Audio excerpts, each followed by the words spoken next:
Arrêtez tout. Posez ce que vous faites. Fermez les yeux une seconde. Et laissez entrer cette question que Jésus va vous poser ce matin, une question qui devrait nous traverser de part en part. Si vous m'aimiez vraiment, vous réjouiriez-vous que je parte ? Voilà. C'est là. C'est l'évangile de ce mardi 5 mai 2026. 5 mots que Jésus lance à ses disciples comme un défi d'amour absolu. 5 mots qui résument toute une théologie de la relation à Dieu. 5 mots qui nous révèlent jusqu'où l'amour véritable doit aller et combien nos amours humains restent souvent petits, possessifs, centrés sur nous-mêmes. Bienvenue. Nous sommes en cette 5e semaine du temps pascal, et l'Église continue de nous plonger dans les profondeurs du discours d'adieu de Jésus, ce testament spirituel qu'il livre à ses disciples la veille de sa mort. Aujourd'hui, nous touchons peut-être le moment le plus déconcertant, le plus exigeant, le plus libérateur de tout ce discours. Ouvrons nos cœurs. Entrons dans ce texte. Silence. Lecture de l'Évangile, 2 minutes. Évangile de Jésus-Christ selon Saint Jean, chapitre 14, versets 28 à 31a. En ce temps-là, Jésus disait à ses disciples : « Vous avez entendu ce que je vous ai dit, je m'en vais, et je reviens vers vous. Si vous m'aimiez, vous vous réjouiriez de ce que je pars vers le Père, car le Père est plus grand que moi. Je vous ai dit ces choses maintenant, avant qu'elles n'arrivent, ainsi, lorsqu'elles arriveront, vous croirez. Je ne parlerai plus guère avec vous, car le prince de ce monde s'en vient. Il n'a aucun pouvoir sur moi, mais il faut que le monde sache que j'aime le Père et que j'agis comme le Père me l'a commandé. Levez-vous. Allons.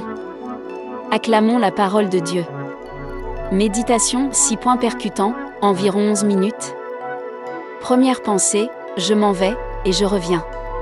Tenir les deux à la fois. Jésus dit 2 choses en même temps. Il s'en va. Et il revient. Ces 2 phrases semblent se contredire. Comment peut-on partir et revenir ? Comment peut-on s'absenter et rester présent ? Et pourtant, c'est exactement ce que Jésus annonce, et c'est au cœur du mystère pascal que nous célébrons encore. Jésus part. Il va mourir. Il va entrer dans la nuit du vendredi, dans le silence du tombeau. Il va disparaître aux yeux de ceux qui l'aiment. Et cette disparition sera réelle, totale, déchirante. Les disciples vont vivre les heures les plus sombres de leur vie. Mais il revient. Pas comme un fantôme. Pas comme un souvenir. Comme le vivant. Comme le ressuscité. Comme celui qui a traversé la mort et qui en est sorti transformé et qui, de l'autre côté, prépare pour ses disciples une présence encore plus intime, encore plus universelle, encore plus puissante que celle qu'ils ont connue. C'est ce que nous vivons en ce temps pascal. Nous sommes les disciples de l'après-résurrection. Le Christ n'est pas absent. Il est différemment présent dans la parole, dans l'Eucharistie, dans l'esprit, dans le visage des pauvres. Sa présence n'est plus limitée à un corps, à un lieu, à une époque. Elle est partout où l'on l'accueille. Frères et sœurs, dans votre vie, y a-t-il des moments où vous avez l'impression que Dieu s'est éloigné, que sa présence s'est retirée ? Ces moments de sécheresse, de silence intérieur, d'épreuves où l'on ne sent plus rien ? Entendez Jésus vous dire : « Je m'en vais et je reviens ». Le départ n'est pas abandon. C'est transformation. C'est préparation à quelque chose de plus grand. Deuxième pensée, si vous m'aimiez, vous vous réjouiriez. Le choc de l'amour vrai.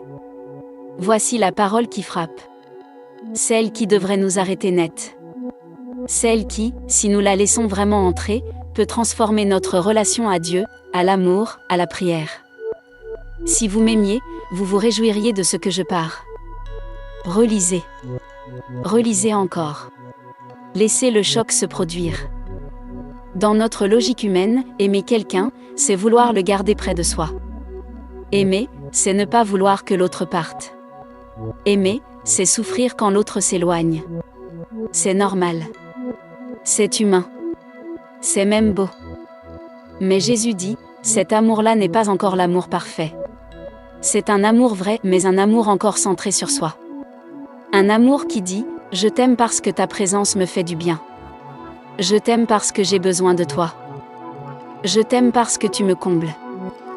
L'amour véritable, l'amour agapé dont parle l'Évangile, va plus loin. Il dit, « Je t'aime et donc je me réjouis de ce qui est bon pour toi, même si cela me coûte. Je t'aime et donc ton bien passe avant mon confort. Je t'aime et donc je me réjouis de ta joie, même quand ta joie m'échappe. » C'est l'amour d'une mère qui laisse son enfant partir vivre sa vie, même si son cœur se déchire. C'est l'amour d'un ami qui encourage son frère à accepter une opportunité extraordinaire dans un pays lointain, même si cela signifie ne plus le voir.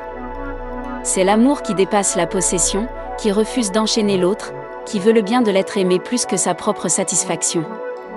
Et c'est cet amour-là que Jésus demande à ses disciples et à nous, pour lui.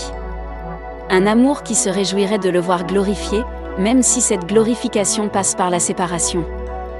Frères et sœurs, posons-nous cette question en profondeur, est-ce que notre foi est centrée sur Dieu ou sur ce que Dieu nous apporte ?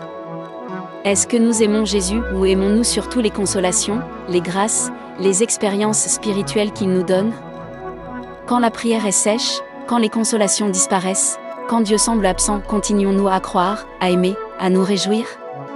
Ou attendons-nous que Dieu revienne nous faire du bien pour recommencer à l'aimer ? Voilà le défi. Voilà l'appel à la maturité spirituelle que Jésus lance à ses disciples, et à nous, ce matin. Troisième pensée, le Père est plus grand que moi. L'humilité absolue du Fils. Jésus ajoute une précision théologique d'une importance capitale, car le Père est plus grand que moi. Cette parole a fait couler beaucoup d'encre dans l'histoire de la théologie. Elle a été mal comprise, déformée, instrumentalisée par ceux qui voulaient nier la divinité du Christ. Mais dans son contexte, elle est lumineuse. Jésus ne dit pas qu'il est inférieur au Père dans son être éternel. Il parle de lui dans sa condition d'incarner le Fils de Dieu qui s'est fait chair, qui s'est abaissé, qui a pris la condition d'esclave, comme le dira saint Paul. Dans cette kénose, dans cet abaissement volontaire, il se trouve dans une position de dépendance par rapport au Père. Il vient du Père. Il agit pour le Père. Il retourne au Père.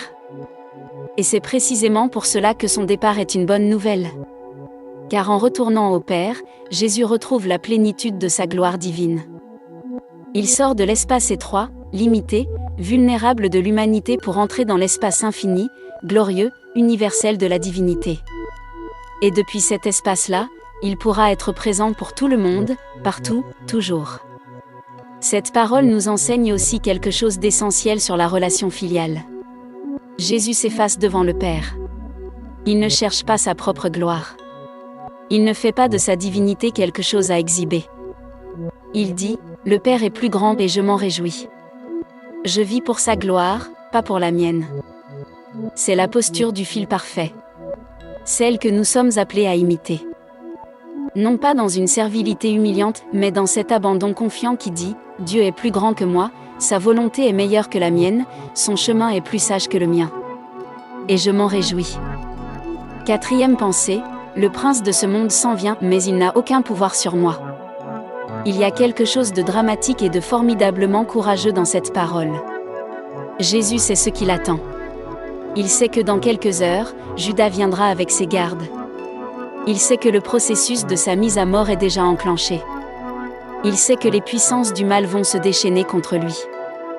Et il dit, « Le prince de ce monde s'en vient. » C'est sa façon de désigner la force du mal, de la mort, du mensonge, tout ce qui s'oppose à Dieu et qui va orchestrer sa crucifixion. Mais alors vient la parole qui est un cri de victoire avant même la bataille, « Il n'a aucun pouvoir sur moi. » Aucun pouvoir. Pas un peu de pouvoir. Pas de pouvoir limité. Aucun. Le mal peut approcher Jésus. Il peut l'attaquer, le faire souffrir, le clouer sur une croix.